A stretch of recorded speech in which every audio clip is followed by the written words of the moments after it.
11E. Pembuatan bibit atau inti kristal atau di pabrik gula dikenal dengan nama babonan, dengan cara serentak dan dengan cara kejut.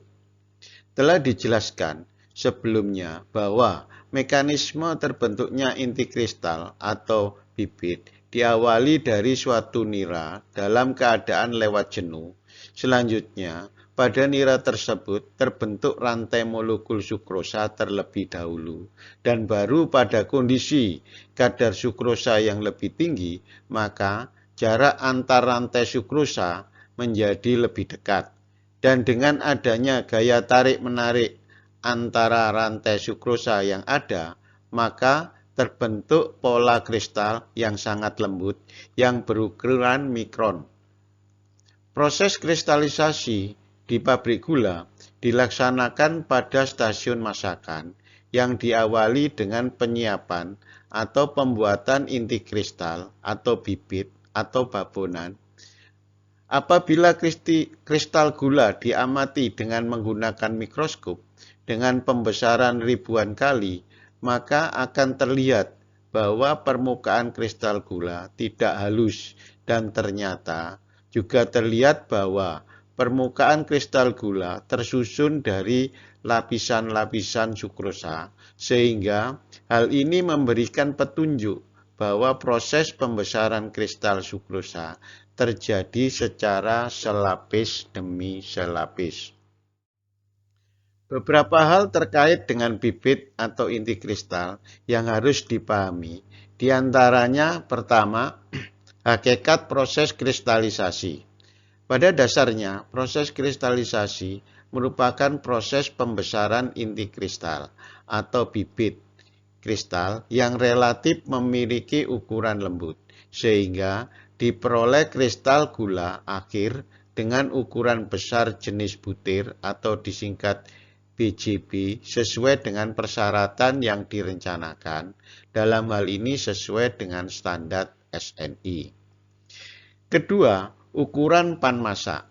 Seperti kita ketahui bahwa pan masak yang ada di pabrik gula masing-masing memiliki ukuran volume yang tetap dan sudah pasti besarnya, sehingga pada satu pan masak tertentu akan secara pasti dapat diperkirakan atau diketahui jumlah kristal sukrosa yang ada dengan ukuran kristal yang tertentu juga. Hal ini menunjukkan bahwa bibit atau inti kristal juga akan dapat disiapkan atau dibuatkan sesuai dengan jumlah kristal gula yang telah diperkirakan pada pan masak tersebut. Ketiga, dengan pola pikir poin kedua di atas, maka jumlah bibit atau inti kristal juga dapat direncanakan dengan baik, dan apabila jumlah inti kristal yang disiapkan tidak direncanakan dengan baik, maka ukuran BJB kristal gula akhir yang diperoleh bisa jadi akan tidak sesuai dengan persyaratan yang dikehendaki.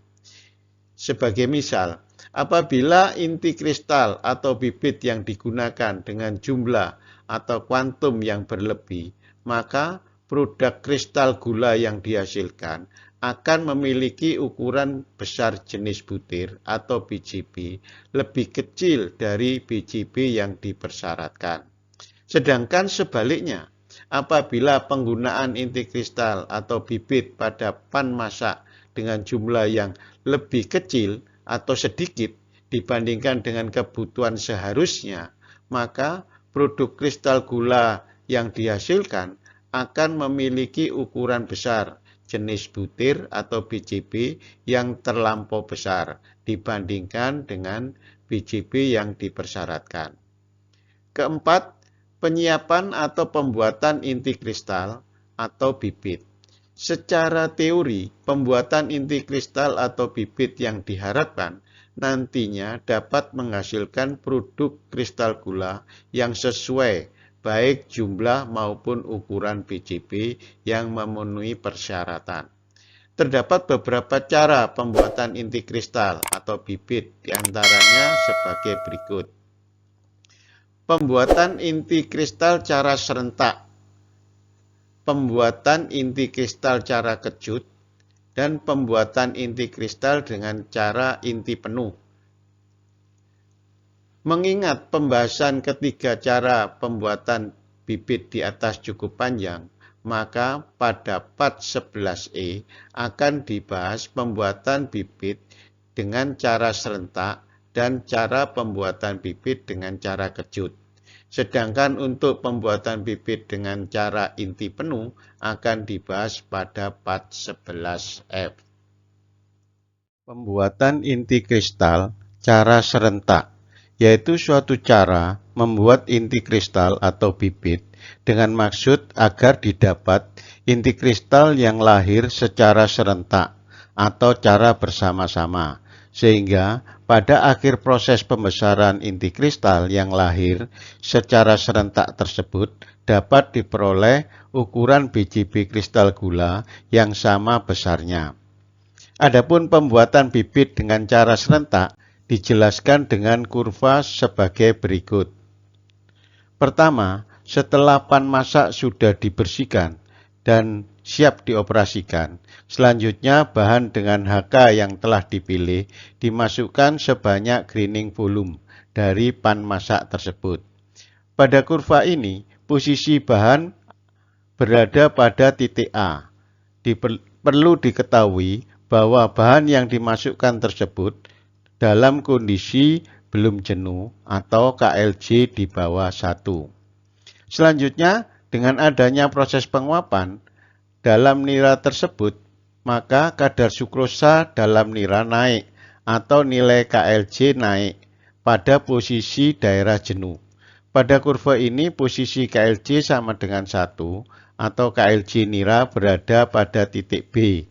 Pada posisi ini, nira dalam keadaan tepat jenuh dan secara fisik pada nira masih terlihat jernih atau belum nampak terjadi perubahan.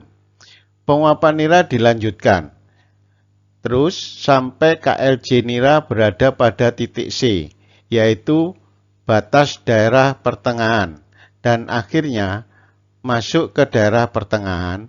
Dan pada daerah pertengahan ini, secara fisik, nira juga belum terjadi perubahan atau keadaan nira masih tetap jernih. Penguapan air dilanjutkan beberapa saat sampai pada batas daerah goyah, yaitu pada titik D. Pada titik D belum nampak perubahan karena kristal yang lahir masih amat kecil. Oleh karenanya, penguapan dilanjutkan sesaat sehingga KLJ berada pada daerah goyah yang ditunjukkan pada titik D1. Dan pada titik D1 nampak nira menjadi keruh akibat lahirnya kristal lembut. Seperti yang telah dijelaskan pada part 11C tentang sifat larutan sukrosa, di mana larutan yang berada pada daerah goyah atau labil zone apabila masih terus diuapkan akan menyebabkan molekul sukrosa serentak berubah menjadi kristal yang sangat lembut tanpa adanya tambahan kristal sukrosa dari luar.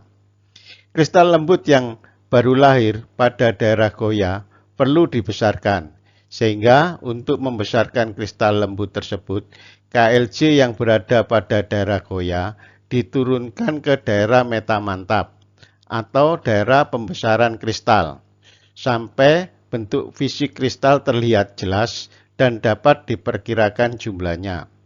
Apabila diperkirakan jumlah inti kristal yang terbentuk kurang, maka larutan yang telah berada pada daerah metamantap tersebut dikejut kembali pada daerah goyah, atau KLJ dinaikkan ke daerah goyah, sehingga terjadi tambahan inti kristal baru, dan selanjutnya KLJ diturunkan ke daerah mantap kembali untuk dibesarkan kristalnya.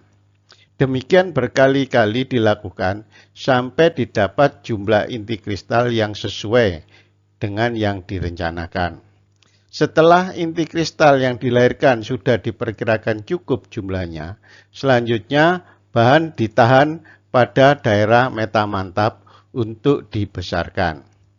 Perlu diketahui, pembuatan bibit atau inti kristal dengan cara serentak saat ini sudah ditinggalkan atau tidak digunakan lagi karena sangat sulit untuk mendapatkan jumlah bibit yang sesuai dengan yang diharapkan. Hal ini dikarenakan jumlah bibit atau inti kristal yang dilahirkan tergantung dari tinggi rendahnya KLJ dan waktu untuk menahan KLJ yang cukup lama saat lahirnya inti kristal, hingga mempengaruhi jumlah kristal yang dilahirkan. Pembuatan bibit cara serentak belum dapat menghasilkan jumlah bibit yang ideal dan seragam besarnya. Hal ini disebabkan karena untuk mendapatkan bibit atau inti kristal yang terbentuk secara serentak dalam jumlah tertentu sangat tergantung pada besarnya KLJ. Sementara penetapan KLJ belum dapat ditetapkan dengan baik sehingga jumlah inti kristal yang lahir secara serentak belum tepat atau belum pasti jumlahnya. Oleh karenanya, untuk selanjutnya, pembuatan bibit diperbaiki dengan cara kejut.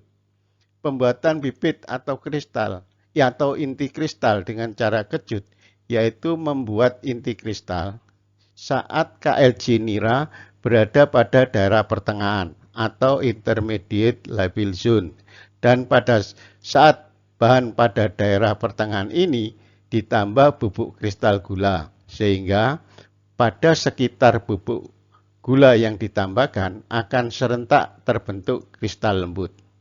Dari hasil penelitian diketahui bahwa setiap butir kristal gula yang ditambahkan akan terbentuk sekitar 17 sampai 20 butir kristal baru.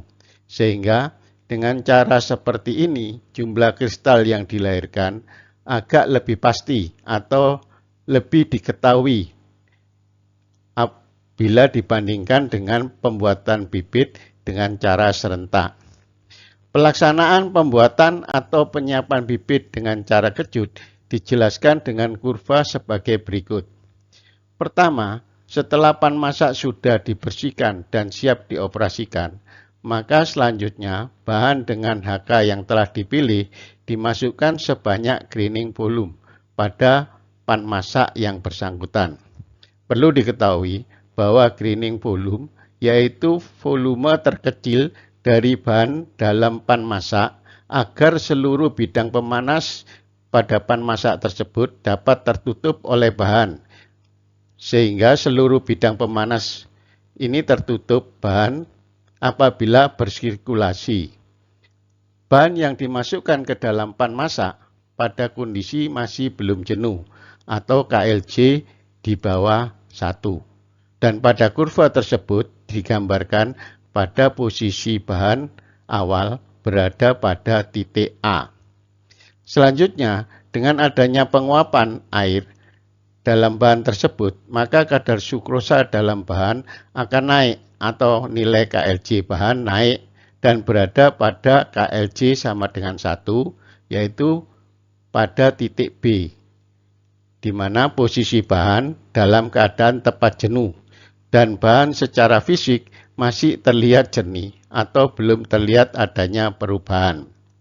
Penguapan air dilanjutkan sampai KLJ pada batas daerah pertengahan, yaitu di titik C, dan penguapan dilanjutkan pada akhirnya masuk daerah pertengahan dan posisi pada titik C1.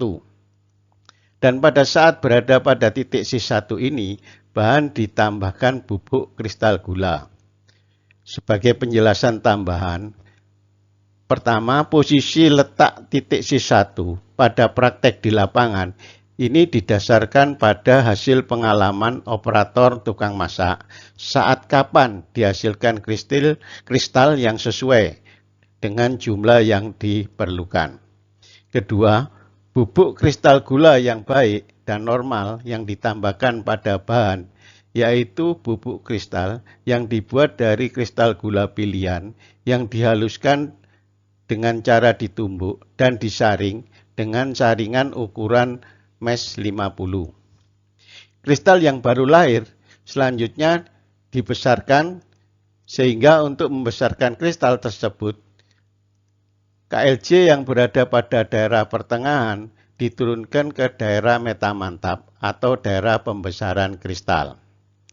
Sebagai tambahan penjelasan, pada cara ini untuk menahan KLJ pada daerah pertengahan dan mencegah naiknya KLJ ke daerah goyah, maka KLJ dikendalikan dengan mengatur kecepatan penguapan, yaitu mengatur tekanan bahan pemanas, atau dengan cara yang umum dilakukan, yaitu dengan menambah air guna mengimbangi jumlah air yang menguap. Cara penambahan air ternyata lebih baik karena akan terbentuk uap sebagai daya dorong terjadinya sirkulasi massa yang ada dalam pan masak tersebut. Di mana adanya sirkulasi ini justru mempercepat penempelan rantai sukrosa pada inti kristal. Walaupun pemberian air untuk sirkulasi ini bertentangan dengan sasaran dari sasaran semula, yaitu menguapkan air. Pemberian air dari luar terus diberikan sampai ukuran kristal memiliki luas permukaan yang dapat mengimbangi terjadinya perubahan KLJ. Apabila bibit atau inti kristal sudah cukup besar dan perubahan KLJ sudah dapat diimbangi, maka dapat dikatakan pembuatan bibit dengan cara kejut dinyatakan selesai. Apa perbedaan cara kejut dengan cara pemberian inti penuh? Telah dijelaskan sebelumnya bahwa pada cara kejut bubuk gula dengan jumlah tertentu ditambahkan saat bahan nira dalam pan masak memiliki KLJ pada daerah pertengahan, sehingga bubuk gula yang ditambahkan berfungsi sebagai pengejut pada bahan nira agar sukrosa dalam bahan nira serentak membentuk kristal. Jadi bukan bertindak sebagai inti penuh. Berikut bukti penjelasan tentang cara kejut tersebut apabila menggunakan cara inti penuh dapat direncanakan kebutuhan inti untuk satu pan masak dengan perhitungan sebagai berikut. Pertama, misalkan pan masak yang dioperasikan untuk kristalisasi memiliki ukuran volume 250 hektoliter.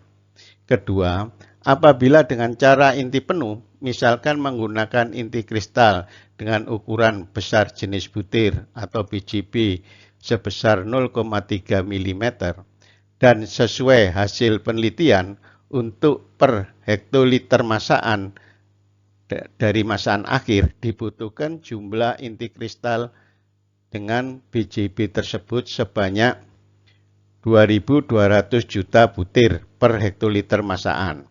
Dan diketahui bahwa berat inti kristal ukuran BJB 0,3 mm adalah 0,00357 mg per butir.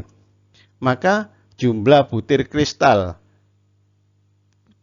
inti kristal yang diperlukan pada cara inti penuh sama dengan 2.500 hektoliter kalikan 2.200 juta per hektoliter kalikan 0,00357 mg sama dengan 1963,5 juta miligram atau sama dengan 1963 kilo.